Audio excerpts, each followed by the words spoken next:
Chapter 12. A Prisoner with Power. As I entered and saluted, Lorcas Tomel signaled me to advance, and, fixing his great hideous eyes upon me, addressed me thus: "You have been with us a few days, yet during that time you have by your prowess won a high position among us. Be that as it may, you are not one of us. You owe us no allegiance. Your position is a peculiar one," he continued. "You are a prisoner, and yet you give commands which must be obeyed. You are an alien, and yet you are a Tharkian chieftain. You are a midget, and yet you can kill a mighty warrior with one blow of your fist. And now you are reported to have been plotting to escape with another prisoner of another race, a prisoner who, from her own admission, half believes you are returned from the Valley of Dor. Either one of these accusations, if proved, would be sufficient grounds for your execution. But we are a just people, and you shall have a trial on our return to Clarke, if Talhadjus so commands. But," he continued in his fierce guttural tones, "if you run off with the red girl, it is I who shall have to account to Talhadjus. It is I who shall have to face Tarkas, and either demonstrate my right to command, or the metal from my dead carcass will go to a better man, for such is the custom of the Tharks. I have no quarrel with Tarkas. Together we rule supreme the greater of the lesser communities among the green men. We do not wish to fight between ourselves, and so if you were dead, John Carter, I should be glad. Under two conditions only, however, may you be killed by us without orders from Talhadjus: in personal combat and self-defense, should you attack one of us, or were you apprehended in an attempt to escape. As a matter of justice, I must warn you that we only await one of these two excuses for ridding ourselves of so great a responsibility. The safe delivery of the red girl to Talhadjus is of the greatest importance. Not in 1,000 years have the Tharks made such a capture. She is the granddaughter of the greatest of the Red Jeddaks, who is also our bitterest enemy. I have spoken. The red girl told us that we were without the softer sentiments of humanity, but we are a just and truthful race. You may go." Turning, I left the audience chamber. So, this was the beginning of Sarkoja's persecution. I knew that none other could be responsible for this report which had reached the ears of Lorcas Tomel so quickly, and now I recalled those portions of our conversation which had touched upon escape and upon my origin. Sarkoja was at this time Tarkas's oldest and most trusted female. As such, she was a mighty power behind the throne, for no warrior had the confidence of Lorcas Tomel to such an extent as did his ablest lieutenant, Tarkas. However, instead of putting thoughts of possible escape from my mind, my audience with Lorcas Tomel only served to center my every faculty on this subject. Now, more than before, the absolute necessity for escape, insofar as Dejah Thoris was concerned, was impressed upon me, for I was convinced that some horrible fate awaited her at the headquarters of Talhadjus. As described by Sola, this monster was the exaggerated personification of all the ages of cruelty, ferocity, and brutality from which he had descended. Cold, cunning, calculated, He was also, in marked contrast to most of his fellows, a slave to that brute passion which the waning demands for procreation upon their dying planet has almost stilled in the Martian breast. The thought that the divine Dejah might fall into the clutches of such an abysmal atavism started the cold sweat upon me. Far better that we save our friendly bullets for ourselves at the last moment, as did those brave frontier women of my lost land, who took their own lives rather than fall into the hands of the Indian braves. As I wandered around the plaza, lost in my glooming forebodings, Tarkis approached me on his way from the audience chamber. His demeanor toward me was unchanged, and he greeted me as though we had not just parted just moments before. "Where are your quarters, John Carter?" he asked. "I have selected none," I replied. "It seemed best that I quartered either by myself or among the other warriors, and I was awaiting an opportunity to ask your advice. As you know," and I smiled, "I am not yet familiar with all the customs of the Tharks." "Come with me," he directed, and together we moved off across the plaza to a building which I was glad to see adjoined that occupied by Sola and her charges. "My quarters are on the first floor of this building," he said, "and the second floor also is fully occupied by warriors, but the third floor and the floors above are vacant. You may take your choice of these. I understand," he continued, "that you have given up your woman to the Red Prisoner.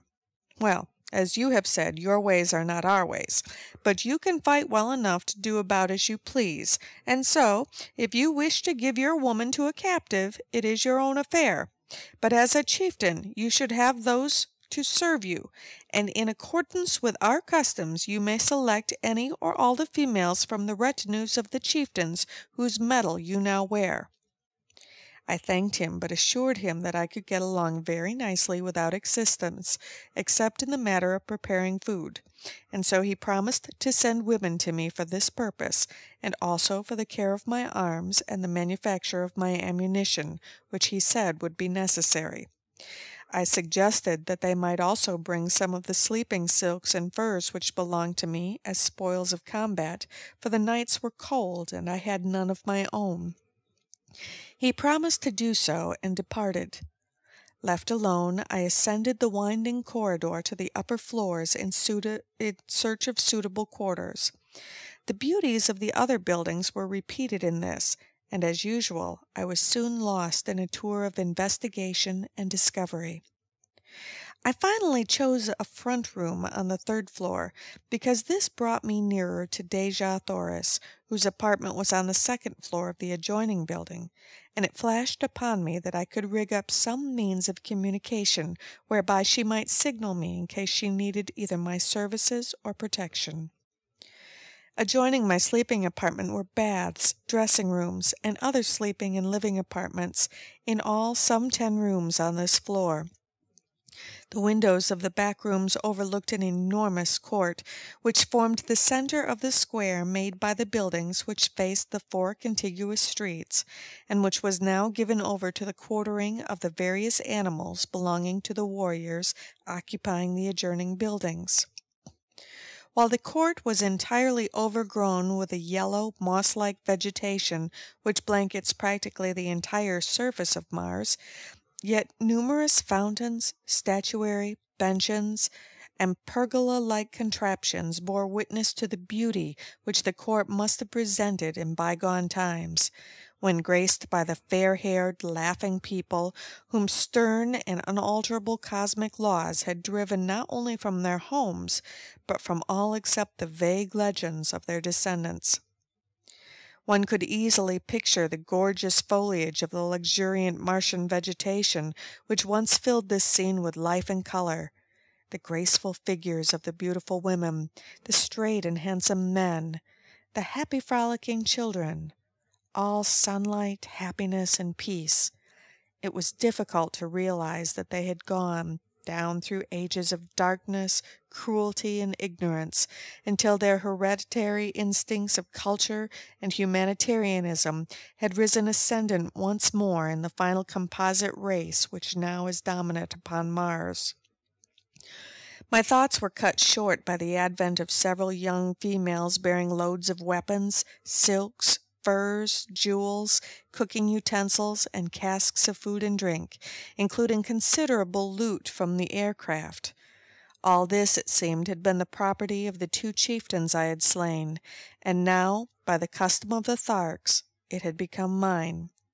At my direction, they placed the stuff in one of the back rooms and then departed, only to return with a second load, which they advised me constituted the balance of my goods.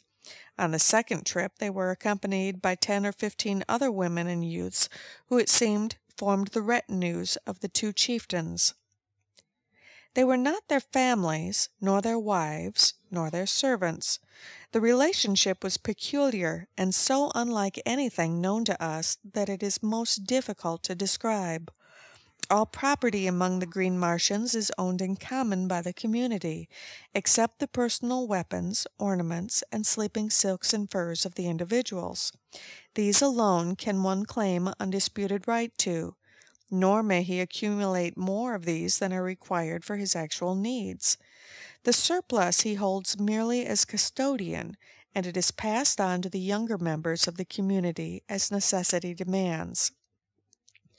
The women and children of a man's retinue may be likened to a military unit for which he is responsible in various ways, as in matters of instruction, discipline, sustenance, and the exigencies of their continual roamings and their unending strife with other communities and with the Red Martians.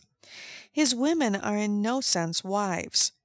The Green Martians use no word corresponding in meaning with this earthly word. Their mating is a matter of community interest solely, and is directed without reference to natural selection.